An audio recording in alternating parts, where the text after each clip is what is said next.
Naam, habari ndugu zangu katika imani, na wasalimu kwa jina la Mwenyezi Mungu.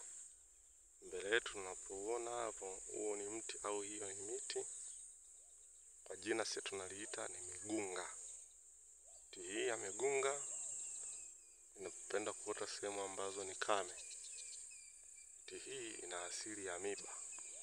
Kama unavyoiona ina miba. Miti hii ya migunga ina faida nyingi sana, lakini nitajaribu kuzungumzia mbili tu. Moja, ikiwa nyumba ambayo inasumbuliwa na changamoto za vitimbi mbalimbali, sikia shindo katika nyumba, misukosuko, kulali, changamoto mbalimbali, mara mauzauza, mara kuta vyombo ulivyovipanga haviko sawa, mara vitanda vimemwagiwa maji na changamoto mbalimbali.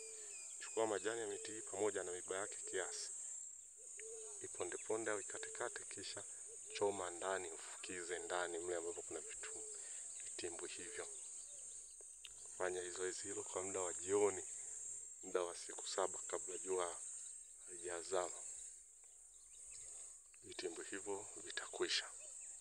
Pia kwa mtoto ambaye anasumbuliwa na kushtuka usiku anapokuwa amelala, mara kwa mara mtoto anasumbuliwa anashtuka sana,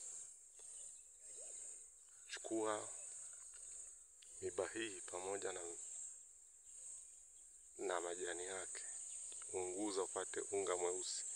Baada hapo ikifika usiku, utampaka katikati ya utosi kichwani, utaweka kama alama ya msalaba kwa ule unga mweusi.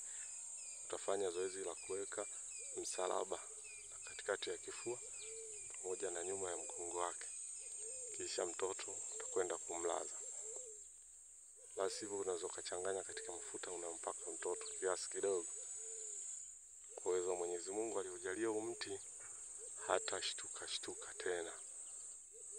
Inshallah, naomba tutosheke. Kwa hiyo mti huu unaitwa mgunga au migunga. Kila sehemu wanaita kwa majina yake. Asanteni sana.